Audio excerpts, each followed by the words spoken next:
dobrodošli na kanal George Smith. Znate li šta je The Universality of Freefall, skraćeno UFF?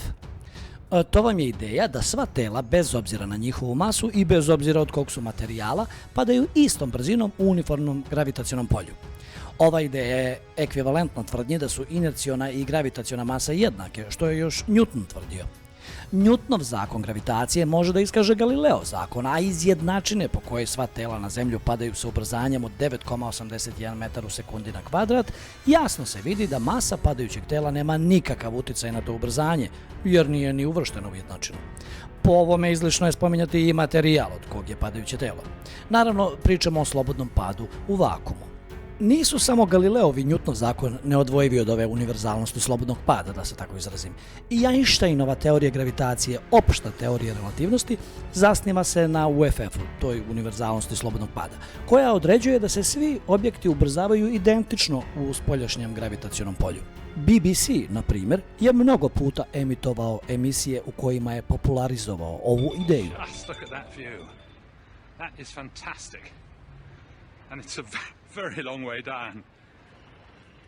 Aristotle didn't believe in doing experiments. He believed that logic was enough. Vrlo interesantna izjava. Naučnici koriste naučne metode u kojima je provera hipoteze kroz eksperimente jedan od najbitnijih segmenata, a upravo Aristotela Enciklopedija Britanika naziva prvim istinskim naučnikom. Ali nema veze, idemo dalje. I've got here 2 tomatoes, one perhaps 100 grams and one perhaps 10 grams. And he said it was obvious that the big one would fall faster if you drop them together, and what's more that it would fall 10 times as fast.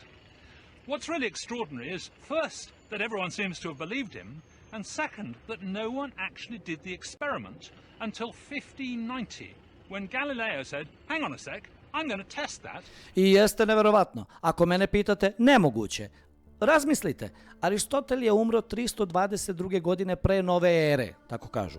Do početka nove ere, dakle, prošlo je 322 godine. A kada tome dodate još 1590 godina, jer 1590. je Galileo uradio eksperiment, ispada da 1912 godina nikome nije palo na pamet da proveri Aristotelovu hipotezu.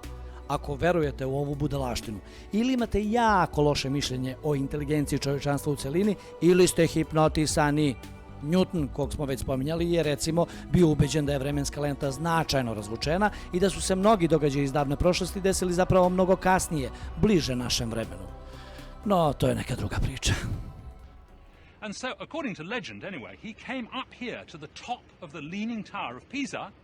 Jeste li čuli? Prema legendi. Ne znamo pouzdano ni šta se desilo pre 429 godina, a kao znamo šta je neko mislio pre 19 vekova. Dajte, molim vas. And he leant over, and I'm going to do exactly the same thing. And he dropped them off. 1, 2, 3, go. They do land at very slightly different times because of air resistance, but nothing like 10 times faster. When astronauts went to the moon, where there's no air, they carried out Galileo's experiment with 2 completely different objects, a feather and a hammer. Falcon, and I'll drop the 2 of them here, and hopefully they'll hit the ground at the same time. How about that? It proves that Mr. Galileo was correct. Pa ako verujete da je David Scott putovao na mesec i nazad u ovom kontejneru od kartona i zlatne folije, onda nema razloga da sumnjate u validnost ovog eksperimenta sa čekićem i perom. Release.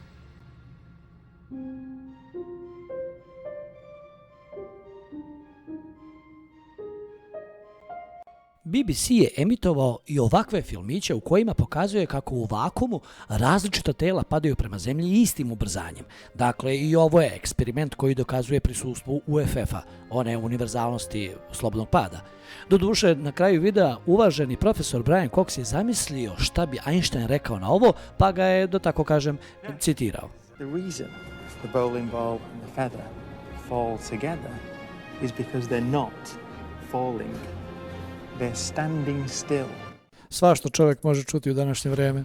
A jeste li čuli za ZARM, Centar primenjene svemirske tehnologije i mikrogravitacije, i za vremenski toranj u okviru tog centra? Sa visinom od 146 metara, bremenski toranj je glavna laboratorija zarma i jedina laboratorija ove vrste u Evropi. Svakog dana nudi ekonomsku mogućnost za kratkotrajne eksperimente pod visoko kvalitetnim uslovima bestežinskog stanja, koji se mogu uporediti s milionitim delom zemljine gravitacije. Implementacijom sistema katapulta, konstrukcije koju su razvili inženjeri zarma, trajanje eksperimenta je produženo na 9,3 sekundi, što je bez premca u svetu. I sve to u vakumu. U ovom istom tornju doktor Gyula Szász je još 21.6.2004. godine izveo eksperiment o kojem BBC nije napravio emisiju. Dr. Gyula Szász je u kapsulu stavio 7 valjaka iste mase od različitih materijala. Sve je pažljivo spakovano u kapsulu zarma i odnešeno u podnožje tornja.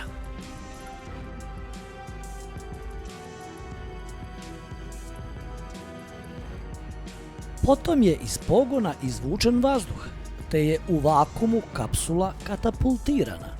U uslovima stvorenog bestežinskog stanja, kamera unutar kapsule je sve snimila praveći 25 fotografija u sekundi.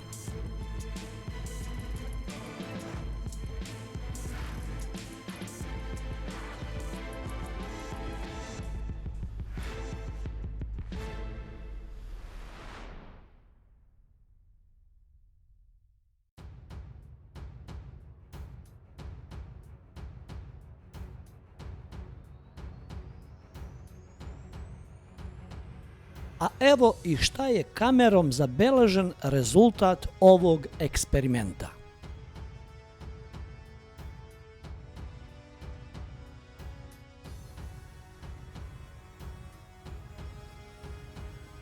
Kao što vidite, valjčići nisu pali u isto vreme, to jest UFF, ona univerzalnost slobodnog pada, je izostala.